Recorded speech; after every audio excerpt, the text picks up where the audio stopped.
Hello guys, welcome to this next lecture. So in the previous lecture we have seen how we can retrieve all the student data and how we can show in the form of table. So from the CRUD operations we have completed this create operation and this retrieve operation. That means we have completed both backend as well and front end as well. So in the last lecture we have added these two buttons in this table. So this will delete the particular record and this will update this particular record. So in the previous lecture we have added these two buttons. Now in this lecture we are going to see how we can use this delete operation. So whenever we click on this particular delete button, then it will delete this particular row. So again I will break down this video into two different parts, that is creating a REST point, and then in another part I will add this functionality, or we will consume that particular REST point from this delete button. So let me quickly go to Eclipse and let me start coding for this particular delete REST endpoint. So now I'm in my Eclipse IDE, and over here we have already done the database configuration. We have already added all the dependencies which are necessary. We have already created the two REST endpoints. So let me show you what are those. So inside these let me go to src/main/java, and inside this let me go to the controller package, and let me go to the student controller, and over here you will find these two different REST endpoints. So this particular endpoint is responsible for taking the student data and registering the student, and this particular REST endpoint is capable of giving or returning list of all the registered students. And over here we just need to go and we just need to add another REST endpoint so that we can delete a particular student. So let me go over here and let me add one REST endpoint. So let me add one method called as a public, then it will not return anything, and the method name will be like delete student. Now what it will do, this delete student will take ID of the student which needs to be deleted. So let me add the parameter of type integer, then ID, like this. Now let me add mapping. So mapping for this particular method will be the delete mapping. So we have used this post mapping, we have used this get mapping, and as a part of this particular endpoint we are going to delete the student data. So that's why we just need to use delete mapping, and path of this particular endpoint will be the /delete student, like this. Now let me save this. Now we have added this particular method into the controller. We just need to add this method into the service as well, because from the controller we are going to call the service methods. So we just need to add these methods into the service as well, so that we can write our business logic, because service layer is used to write the business logic. Now let me go to these com.youtube.student.service, and inside these let me go to inside student service, and over here let me create one method again. So let me write public, it will not return anything, and name of this particular method will be the delete student. So this particular method will take integer ID as a parameter, and again it will call the delete method against these student repository. So these student repository and all those things we have already seen in our first video of this CRUD operation. So I'm not going to repeat those things because it will make video much more longer. So let me just write student repository dot delete by ID, and again here we just need to pass the ID. So ID is ID, like this. So all these delete by ID and all these find all and save methods, we have not written all these methods. So all these methods are part of the CRUD repository. So CRUD repository, we have seen like how we can add the dependencies, so that we can use all the operations inside this CRUD repository. Now our service end is ready, so let me go to the controller quickly and let me check whether am I calling or not. So here I have not called these service methods, so I just need to call the service method. So let me write student service dot delete student, and id will be the id. Now let me save this file. Now main question will come, like how we will pass this id, because we are not going to call these delete student, we are going to call this particular path. So if it's possible, then try to make the difference between this method and this path. So this is not a normal method, this is a REST endpoint, and from the browser we are going to call these delete student REST endpoint. So we cannot pass the id in like how we pass the id or how we pass the parameter in normal methods. We cannot pass, or we cannot use that strategy while playing with the REST endpoints. So over here, let me type one annotation called as a @request param. So let me type @request param. So this is the annotation. So this request parameter is like this request param, which means it requests parameters. So this request param will try to find the id into the URL. So we just need, while calling this REST endpoint, we just need to pass the id so that it will consume this id and it will use this id. So now our all coding is done. So let me save all those files and then let me go to the Postman.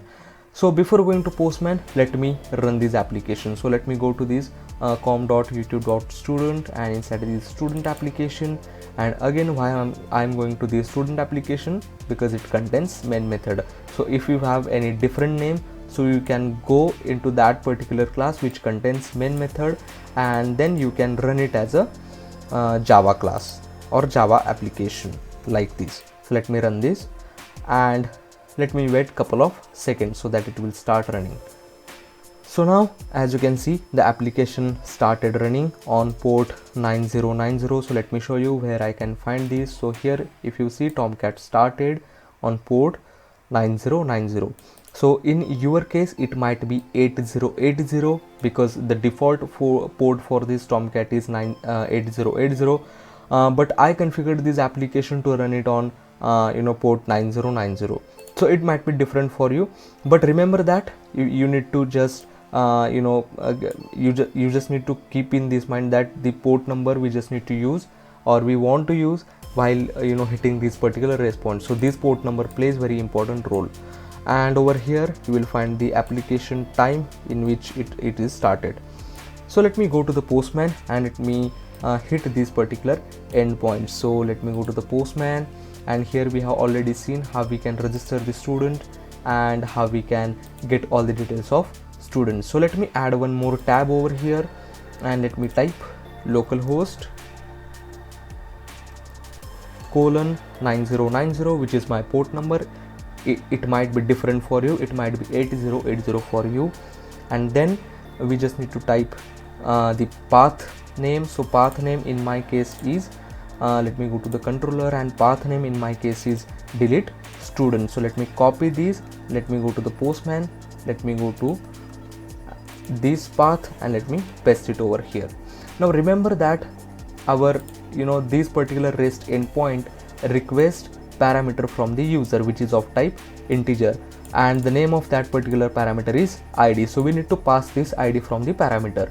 So let me go to the Postman, let me write question mark over here, because question mark we just need to give, because it will separate out the path and it will separate out the values. And over here we just need to type id is equals to whatever id we want to delete.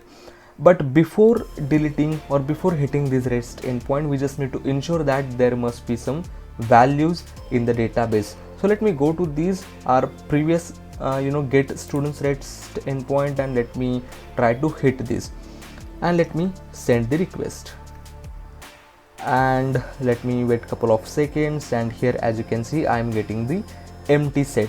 So that means there are no any values into the database. Now let me go to this register student endpoint, and let me try to add some values. So over here I am adding just values. So the name is a Sonali, address is a Pune, and percentage is a 97. So let me try to send this request, and again over here you will find the student is, or the Sonali is registered as a student, and roll number is a 1. So this roll number is the ID of this particular table. So we just need to send this roll number, like whatever roll number we want to delete, we just need to send it through the parameter. So let me add one more. So let me change this to the Raj, and let me change the address to the Mumbai, like this, and let me send this request again. And here as you can see Raj is entered. So let me go to my get students, and let me try to send this request again, and over here you will find these 2 students.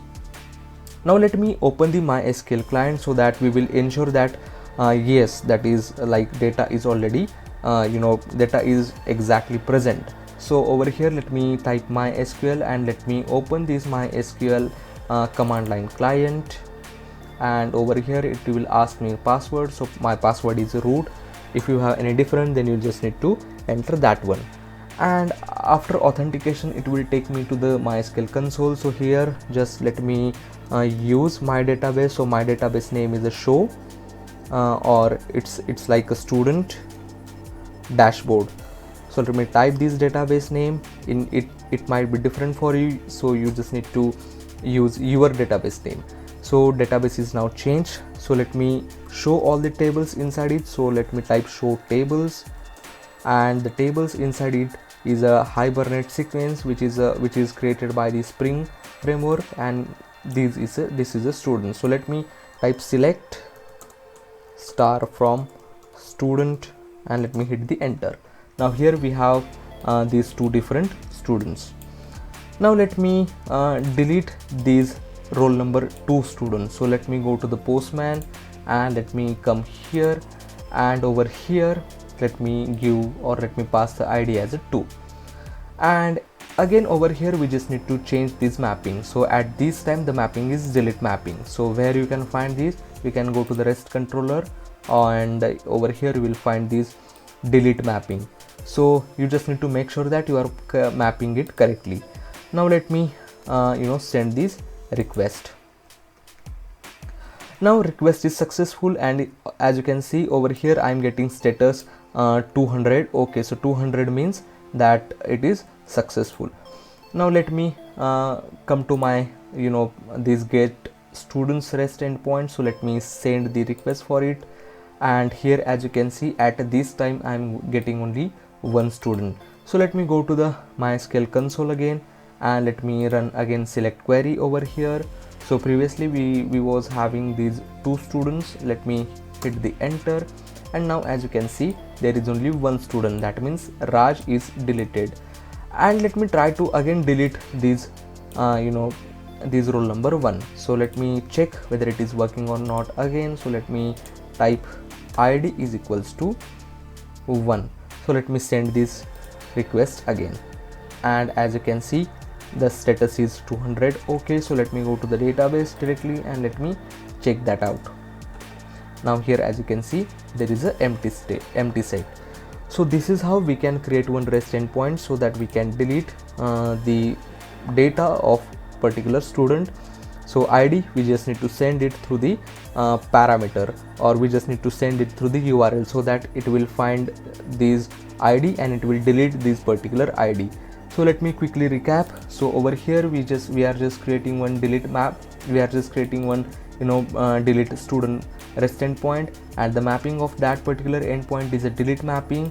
And in a service we are just creating one more method, so that we can write service logic. And again from this service we are just calling this student repository delete by ID method. So this delete by ID method is not part of our project. it is a part of the CRUD repository. And what we are doing, we are just taking, or we are just implementing and using this particular CRUD repository into our particular application. So this is how all the things are work. So in this video we have seen how we can create the REST endpoint for the delete student, and we have not connected this delete student to the Angular application. So in the next video I will show you how we can hit this particular endpoint from the Angular application. So if you do not want to miss that video, you need to subscribe to my channel. So thank you for watching this video and subscribe to my channel. Learn programming yourself.